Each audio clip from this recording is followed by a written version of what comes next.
A ka ndërhyrë kryeministri Edi Rama për të shtyrë të paktën deri në shtator zbatimin e ligjit për çështjen Balluku? Si garantoni qytetarët se SPAK-u zbaton të njëjtin standard ndaj çdo zyrtari apo politikani, pavarësisht përkatësisë politike, dhe se drejtësia nuk përcaktohet si selektive? Në fakt, gjitha pyetjet tuaja lidhen me çështje konkrete dhe unë nuk kam koment për asnjë çështje konkrete.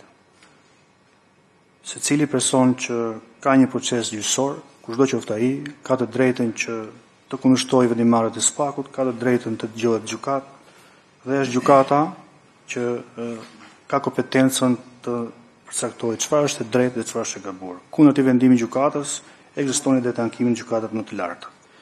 Kështu që unë nuk kam një koment për çështjet që ju përmendet.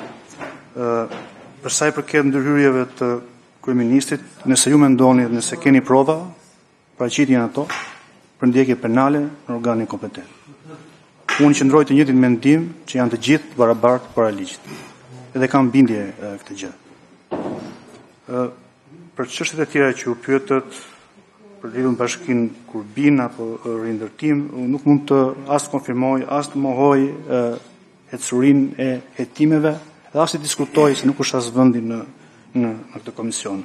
Personat që kanë paraqitur kallëzim penal ka të drejtën për secilin kallëzim të kërkojë informacion për ecurinë dhe të njoftohen sipas rregullave që parashikon Kodi i Procedurës Penale. Faleminderit.